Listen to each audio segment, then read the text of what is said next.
اعوذ باللہ من الشیطان الرجیم آمنت باللہ و ملائکتی و کتبہ.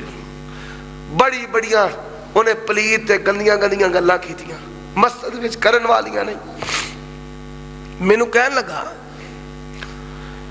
ایک میں تینوں سوال کرن لگا تے 1 منٹ سوچ کے اور جواب دینا ہی. میں کہا ٹھیک ہے کر سوال, اگر اللہ نے چاہے تے جواب دیاں گا. کہنے لگا تینوں کنے بنایا ہے؟ میں کہا اللہ نے. آندھے اللہ نو کنے پیدا کیتا ہے؟ استغفر اللہ. رسول اللہ دی حدیث یاد آ گئی, فرمایا شیطان آتا ہے خیال ڈالتا ہے تجھے کس نے پیدا کیا؟ کہتا ہے اللہ نے. پھر خیال ڈالتا ہے اللہ کو کس نے پیدا کیا؟ اعوذ باللہ پڑھے, تجدید ایمان کرے, آمنت باللہ و ملائکتی و کتبہ و رسلہ و بالقدر خیری و شر و بالبعث بعد الموت. اللہ نے اسی وقت ذہن میں سورت اخلاص قل هو اللہ احد القاء کر دی. میں نے کہا سن, وہ ہستی اور وہ وجود جس کو کسی نے پیدا نہیں کیا, جس کو کسی نے بنایا نہیں, اس کو اللہ کہتے ہیں.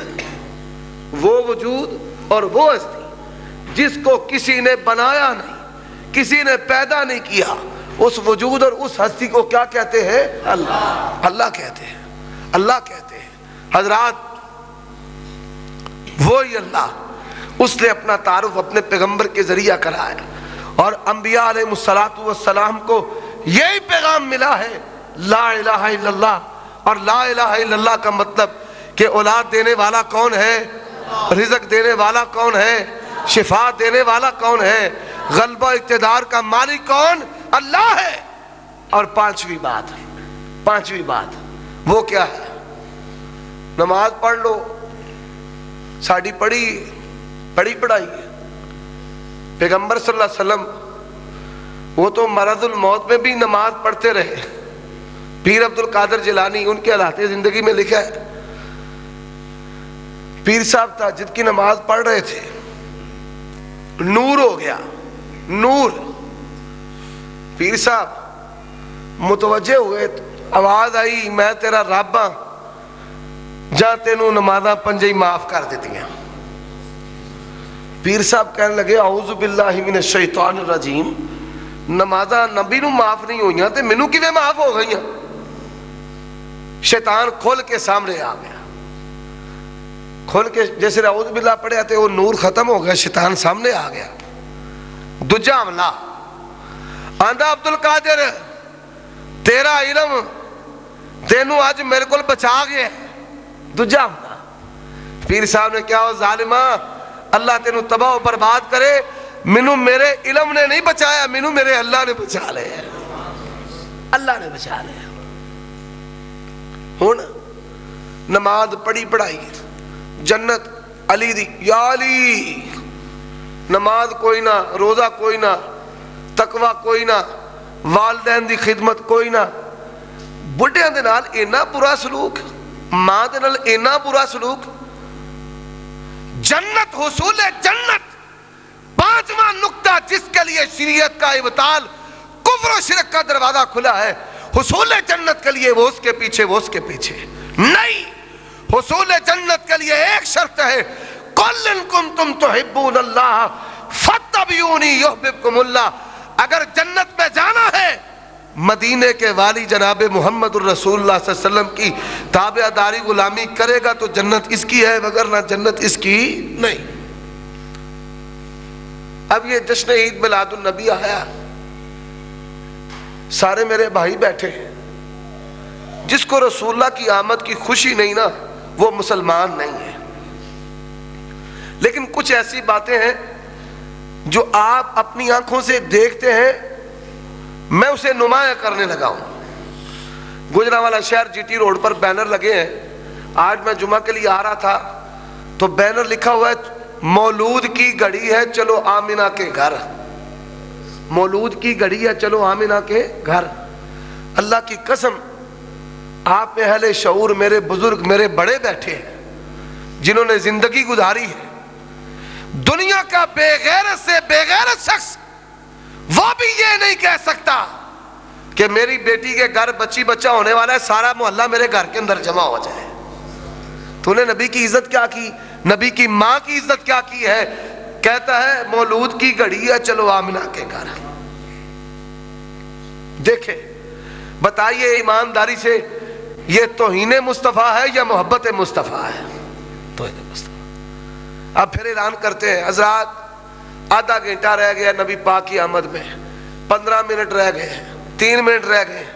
بتائیے کیا دنیا کا کوئی مولوی سپیکر کھول کر یہ اعلان کرنے کو تیار ہے کہ میری بیٹی کے گھر میں ولادت ہونے والی ہے اور 15 منٹ رہ گئے اور 3 منٹ رہ گئے اور یہ کام ہو گیا؟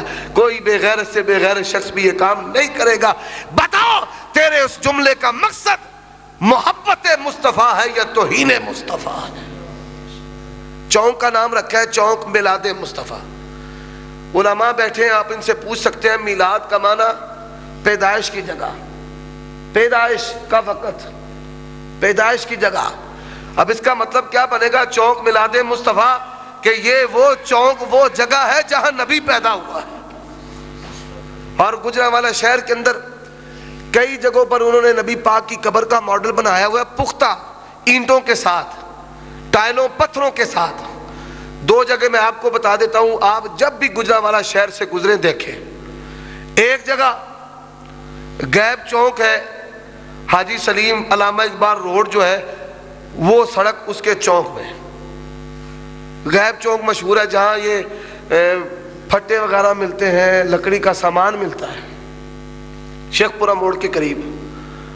اب آپ دیکھ لیں, جب مرضی دیکھ لیں, اوپر گنبد خضرا ہے اور نیچے جو جگہ خالی ہے, اللہ تو مجھے معاف کر دے, نقل کفر نہ باشد, وہاں پہ کتا بیٹھا ہوتا ہے, گٹر کا گند نکال کر وہاں پہ رکھ دیا جاتا ہے.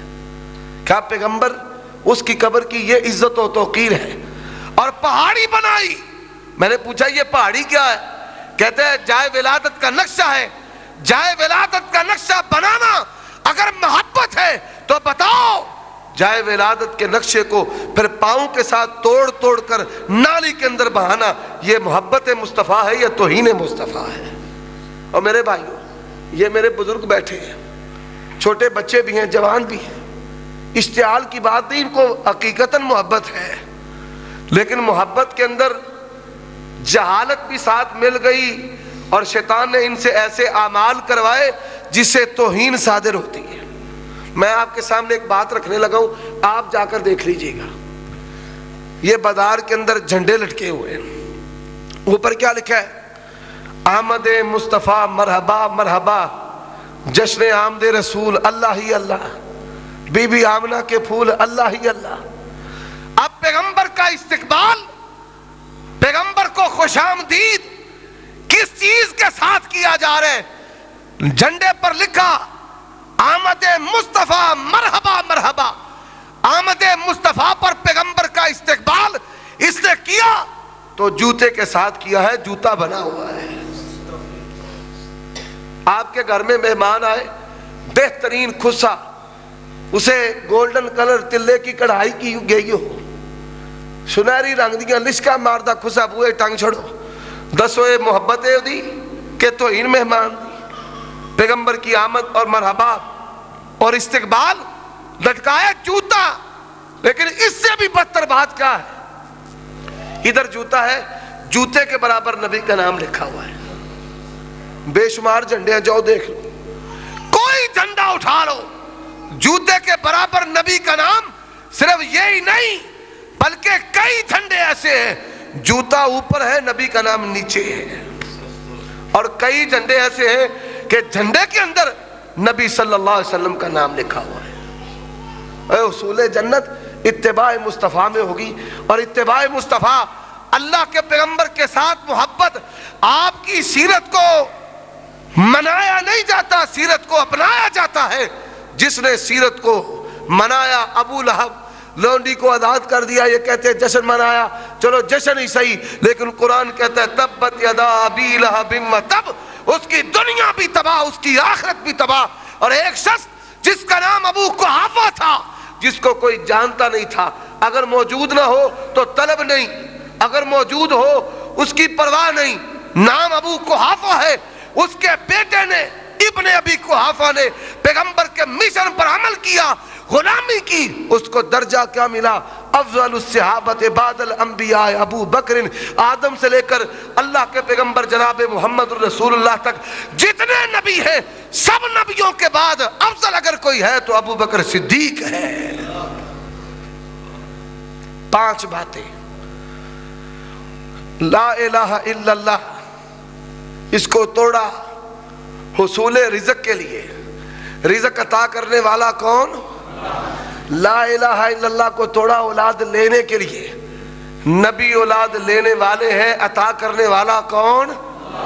لا الہ الا اللہ کو توڑا حصول شفا کے لیے، نبی شفا مانگنے والے ہیں، نبیوں کو شفا دینے والا کون؟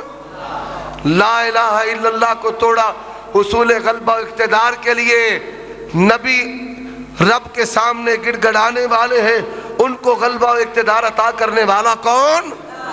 اور حصول جنت کے لیے لا الہ الا اللہ کو توڑا کہ جنت علی کی، جنت حسین کی، جنت فلاں کی، جنت اس کی نہیں، جنت رب کی ہے۔ جنت لینے کا طریقہ ایک، قُلْ إِن كُنتُمْ تُحِبُّونَ اللَّهَ فَاتَّبِعُونِي يُحْبِبْكُمُ اللَّهُ۔ وہ طریقہ کیا ہے کہ آپ کی سیرت کو مناؤ نہیں، سیرت کو اپناؤ اور سچے تابع دار بن جاؤ۔ اللہ مجھے اور آپ سب کو نبی کا سچا تابع دار بننے کی توفیق عطا فرمائے۔ وآخر دعوانا ان الحمد للہ رب العالمین۔ یہ ایک بھائی نے بڑی بہترین دعا کے پرچی لکھی ہے، دعا کرے اللہ میرے دونوں بیٹوں کو ہدایت دے اور قرآن کے حافظ بنائے، 5 وقت کے نمازی بنائے۔ کیسی باپ کی بہترین فکر ہے، اللہ اس باپ کو بھی اپنا پیارا بندہ بنائے، اس کے بیٹوں کو بھی اپنا پیارا بندہ بنائے۔ تحدیث نعمت کے طور پر بیان کرنے لگا ہوں، میرے والد صاحب 5 بھائی 5 بہنیں ہیں، اللہ پاک نے سب کو 5 بیٹوں سے نوازا، تو ماشاءاللہ 51 سی بھرا بننے، 51 بہنیں کٹ دیئے، بہنوں کو شامل کر لیے تو یہ بڑی تعداد بن جاتی ہے، کوئی 75 کے قریب۔ اللہ نے جس کو بچے دیے ہیں، میرے خاندان کا کوئی بچہ ایسا نہیں کہ جس کو 50 دعائیں نہ آتی ہو اور 30واں پارہ نہ آتا ہو۔ یہ عزم کر لیں کہ 30واں پارہ ہم نے اپنے بچوں کو ضرور یاد کروانا ہے، دعائیں بھی یاد کروانی ہیں۔ یہ اللہ کا فضل ہے، اللہ کی بندوں کے ساتھ محبت اور بندوں کی اللہ کے ساتھ محبت کی بڑی دلیل ہے۔ تو اللہ تعالیٰ مجھے آپ سب کو خالص اپنا قریبی بندہ بننے کی توفیق عطا فرمائے۔ سوال آیا ہے بدعت کی تعریف کیا ہے، وضاحت فرمائے۔ خطبہ مسنونہ کے الفاظ، ہر بدعت گمراہی ہے، ہر گمراہی جہنم میں جائے گی۔ حضرت عثمان غنی کے دور میں جمعۃ المبارک کے وقت 2 اذانیں کس زمرے میں؟ حضرت عمر فاروق کے وقت میں نماز تراویح کی امامت، یہ الفاظ کہ یہ ایک اچھی بدعت ہے، کس زمرے میں؟ امام بخاری کی ہر حدیث لکھنے سے پہلے 2 رکعت نماز نفل کا اہتمام کیوں؟ بھائی سب سے پہلی بات، بدعت کی تعریف نبی صلی اللہ علیہ وسلم کی وہ حدیث ہے جو امام مسلم لے کر آئے، من احدث فی امرنا ھذا ما لیس علیہ امرنا فہو رد، کہ وہ امر جو اللہ کے پیغمبر سے ثابت نہیں، جس پر نبی کی مہر نہیں ہے، وہ مردود ہے۔ کوئی شخص دین کے اندر نیا کام داخل کرے، ایجاد کرے کہ جس کی اصل نبی پاک سے ثابت نہ ہو، وہ بدعت ہے اور وہ مردود ہے۔ اور خطبہ مسنونہ کے اندر یہ الفاظ، کل بدعت ضلالہ وکل ضلالۃ فی النار، ہر بدعت گمراہی اور ہر گمراہی کا ٹھکانہ جہنم ہے۔ اب یہ کہنا کہ حضرت عثمان کے دور میں 2 اذانیں جمعے کی، اس بھائی کو پتہ ہی نہیں کہ نبی صلی اللہ علیہ وسلم کی حدیث ہے، علیکم بسنتی و سنت الخلفاء الراشدین المہدیین۔ تو خلفاء راشدین کا جو عمل ہے وہ سنت میں داخل ہے، وہ بدعت کے اندر نہیں جائے گا۔ دوسری بات ہے 2 اذانوں کی اصل نبی پاک سے ہے۔ فجر کے وقت 2 اذانیں اللہ کے پیغمبر میں صلی اللہ علیہ وسلم کے دور میں دی جاتی تھی، ایک بلال رضی اللہ تعالیٰ عنہ اذان دیتے تھے اور دوسری اذان عبداللہ بن ام مکتوم رضی اللہ تعالیٰ عنہ دیتے تھے۔ اور عمر فاروق رضی اللہ تعالیٰ عنہ کے وقت کہ یہ اچھی بدعت ہے، اچھا طریقہ بدعت وہ ہے کہ جس کی اصل رسول اللہ سے ثابت نہ ہو. تو امامت تو نبی پاک نے کروائی ہے، اور حضرت عمر سے پہلے بھی نماز تراویح باجماعت پڑھی جاتی تھی. جماعت ایک نہیں ہوتی تھی، مختلف جماعتیں ہوتی تھی. بخاری کے اندر حدیث موجود ہے. تو یہ جو بدعت ہے اس کا استعمال لغوی طور پر ہے، اصطلاحی طور پر نہیں ہے. اور امام بخاری نے جو 2 رکعت نماز ادا کی ہے یہ صلاۃ استخارہ ہے، کہ صحت کی اپنے طور پر تسلی کرنے کے بعد استخارہ کہ اللہ کے ساتھ مشورہ ہے. اس سے یہ نتیجہ نکلا کہ بخاری کی ہر حدیث مرفوع اللہ خالق و مالک کا مشورہ اس کے اندر شامل ہے. تو اس سے تو صحیح بخاری کی سے جو ہے فوقیت وہ واضح ہوتی ہے. نبی صلی اللہ علیہ وسلم نے ساری زندگی نماز رفع دین کے ساتھ ادا کی ہے. امام بخاری رحمۃ اللہ علیہ نے یہی لکھا ہے. ان کی کتاب جز رفع الیدین پڑھیں، حدیث کی مستقل کتاب ہے، حدیث کی مستقل کتاب جس کے اندر انہوں نے ثابت کیا ہے کہ نبی صلی اللہ علیہ وسلم نے ایک نماز بھی رفع دین کے بغیر نہیں پڑھی. میں نے نہیں، امام بخاری رحمۃ اللہ علیہ نے یہ کتاب لکھی ہے. اور امام بخاری تمام مسلمان جانتے ہیں کہ ان کا مرتبہ اور ان کا درجہ کیا ہے.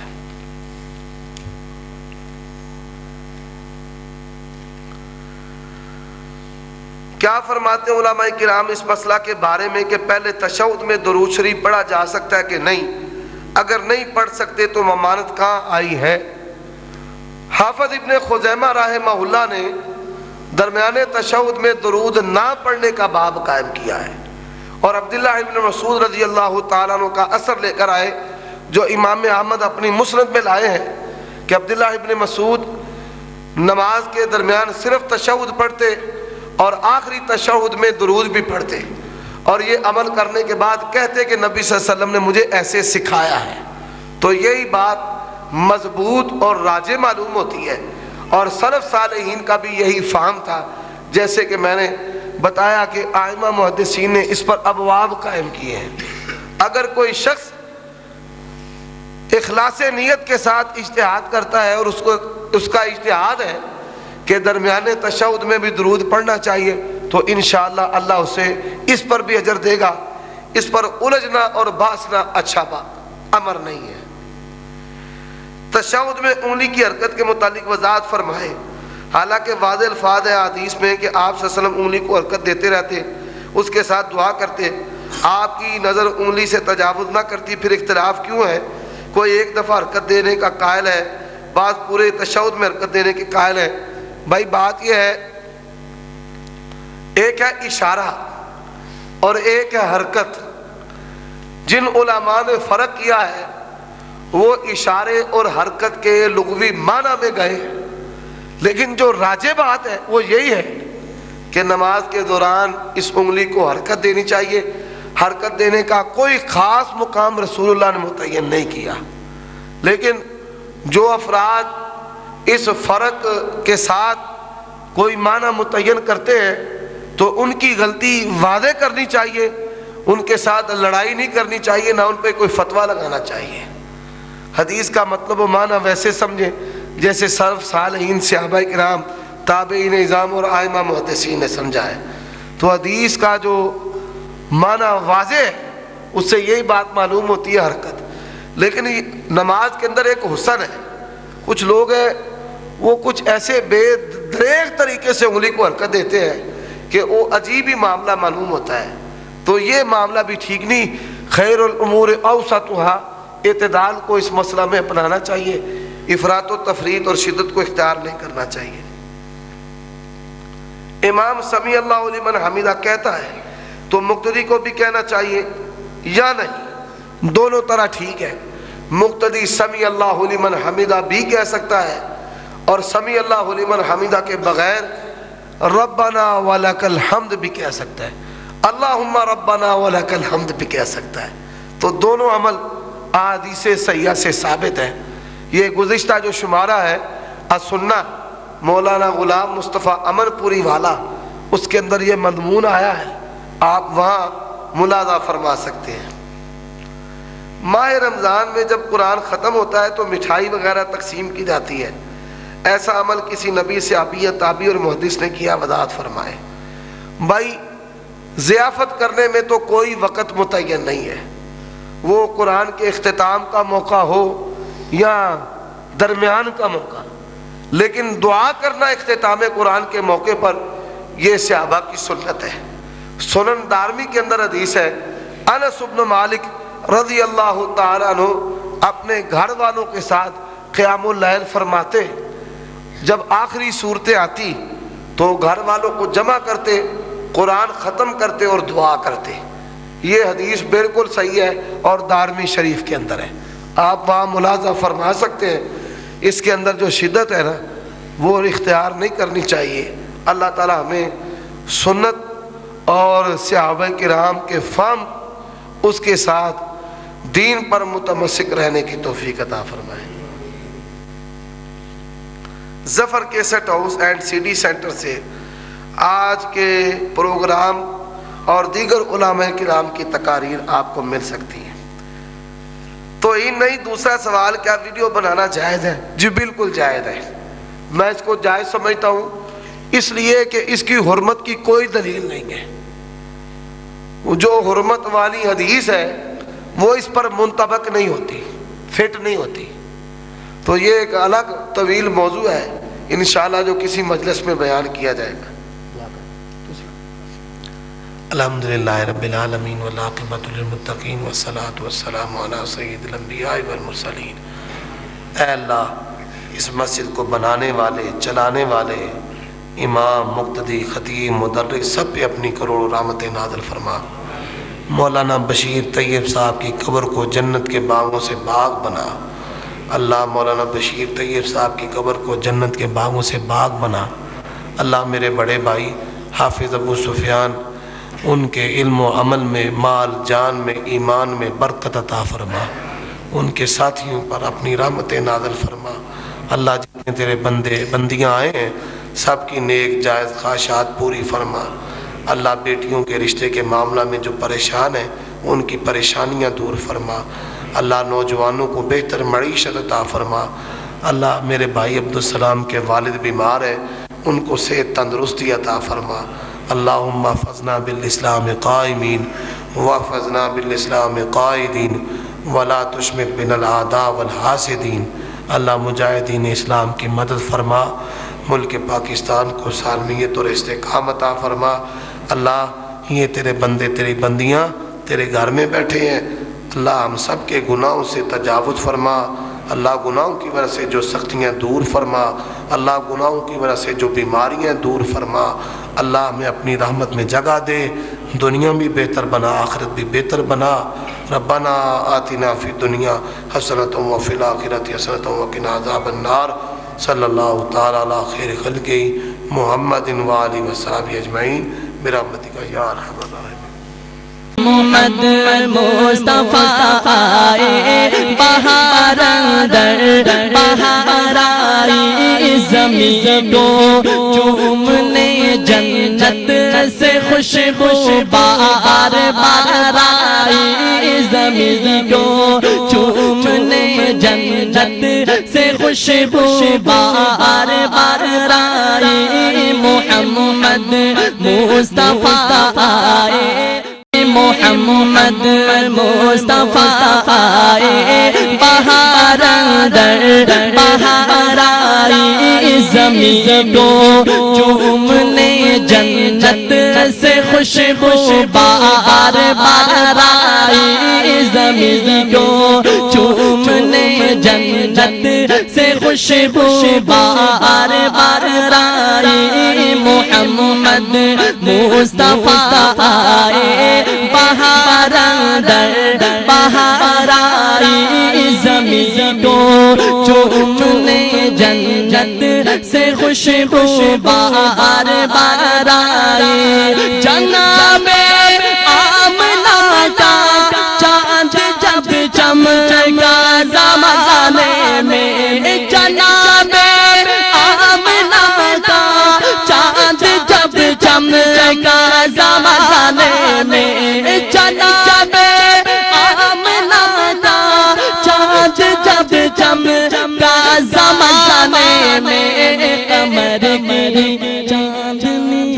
قدموں پہ ہونے کو نثار آئی قمر کی چاندنی قدموں پہ ہونے کو نثار آئی محمد مصطفیٰ آئے بہار اندر بہار آئی زمین کو چومنے جنت سے خوشبو بہار بہار آئی زمین کو چومنے جنت سے خوشبو بہار